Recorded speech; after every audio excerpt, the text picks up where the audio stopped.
ಆತ್ಮೀಯ ಮುಖ್ಯ ಗುರುಗಳೇ, ನಿಮಗೆಲ್ಲ ತಿಳಿದ ಹಾಗೆ ಪ್ರಮೋಷನ್ ಕೊಟ್ಟ ನಂತರ ಮಕ್ಕಳನ್ನು ಅಡ್ಮಿಷನ್ ಟು ಕಮೋಷನ್ ಅನ್ನು ನಾವು 2026-21ನೇ ಸಾಲಿಗೆ ಮಾಡಿಕೊಳ್ಳಬೇಕಾಗಿದೆ. ಅದನ್ನು ಮಾಡಿಕೊಳ್ಳಲು ಮೊದಲು ನಾವು ಸ್ಯಾಟ್ಸ್ ನಲ್ಲಿ student management class 1 to 10th ಮೇಲೆ ಕ್ಲಿಕ್ ಮಾಡಿ, ಅದ ನಂತರ ಇಲ್ಲಿ 3ನೇ ಆಪ್ಷನ್ ಕಾಣ್ತಾ ಇದೆ ಅಡ್ಮಿಷನ್ ಡೀಟೇಲ್ಸ್, ಅದ್ರ ಮೇಲೆ ಕ್ಲಿಕ್ ಮಾಡಿ.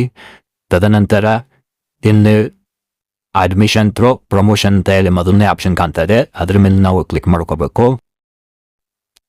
ಕ್ಲಿಕ್ ಮಾಡಿದ ನಂತರ ಈ ರೀತಿ ನಿಮ್ಮ ಒಂದು ಗೆ ಸಂಬಂಧಪಟ್ಟಂತೆ ನಿಮ್ಮ ಶಾಲೆಯ ಬೇಸಿಕ್ ಮಾಹಿತಿ ಕಾಣ್ತದೆ. ಇದು ಎಲ್ಲ ಸರಿ ಇದೆಯೇ ಎಂಬುದನ್ನು ಒಮ್ಮೆ ಚೆಕ್ ಮಾಡಿಕೊಳ್ಳಿ. ಇದರಲ್ಲಿ ಏನಾದರೂ ಬದಲಾವಣೆ ಇದ್ರೆ ಮಾಡಿಕೊಂಡು ತದನಂತರದಲ್ಲಿ ಕೆಳಗಡೆ ಅಪ್ಡೇಟ್ ಅಂತ ಇದೆ, ಅದನ್ನು ಅಪ್ಡೇಟ್ ಅನ್ನು ಕೊಡಿ. ಅಪ್ಡೇಟ್ ಕೊಟ್ಟ ನಂತರ ಈ ರೀತಿಯಾದ ಇಂಟರ್ಫೇಸ್ ನಿಮ್ಮ ಒಂದು ಪರದೆ ಮೇಲೆ ಬರ್ತದೆ. ಇಲ್ಲಿ ನೀವು ಪ್ರೀವಿಯಸ್ ಸ್ಟ್ಯಾಂಡರ್ಡ್ ಅಂತ ಇದೆ, ಇಲ್ಲಿ ಸೆಲೆಕ್ಟ್ ಮಾಡ್ಕೊಂಡು 1ನೇ ತರಗತಿಯನ್ನು ಸೆಲೆಕ್ಟ್ ಮಾಡ್ತದೇನೆ. 26-21ನೇ ಸಾಲಿಗೆ ಸರ್ಚ್ ಅಂತ ಕೊಡಿ. ಇಲ್ಲಿ ನೀವು ಕಾಣಬಹುದು ಕಳೆದ ಸಾಲು 25-26ನೇ ಸಾಲಿನಲ್ಲಿ 1ನೇ ತರಗತಿಯಲ್ಲಿ ಇದ್ದಂಥ ಮಕ್ಕಳ ಪಟ್ಟಿ ಓಪನ್ ಆಗಿದೆ. ಇವರನ್ನು ನಾವು 2ನೇ ತರಗತಿಗೆ ಅಡ್ಮಿಷನ್ ಮಾಡಬೇಕಾಗಿದೆ. ಇಲ್ಲಿ ಅಡ್ಮಿಟ್ ಟು ಸೆಕೆಂಡ್ ಸ್ಟ್ಯಾಂಡರ್ಡ್ ಅಂತ ನಿಮಗೆ ಕಾಣ್ತಾ ಇರ್ಬೋದು. ಅದರ ನಂತರದಲ್ಲಿ ಇಲ್ಲಿ ಅಡ್ಮಿಟ್ ಅಂತೇಳಿ ಬಟನ್ ಏನು ಕಾಣ್ತದೆ ಅದ್ರ ಮೇಲೆ ನೀವು ಕ್ಲಿಕ್ ಅನ್ನ ಮಾಡಿ.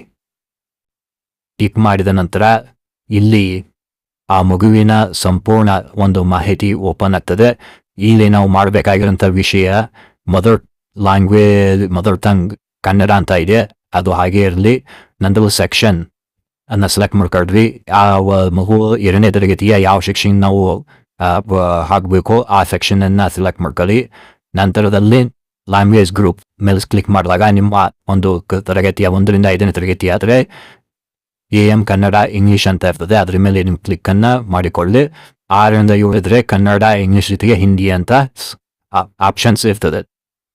ಇದು ಆದ ನಂತರ ಕೆಳಗಡೆ ಬಂದು ಇಲ್ಲಿ ಸಬ್ಮಿಟ್ ಅಂತ ಇದೆ, ಆ ಸಬ್ಮಿಟ್ ಮೇಲೆ ನೀವು ಕ್ಲಿಕ್ ಅನ್ನ ಮಾಡಿ, ಓಕೆ ಕೊಡಿ.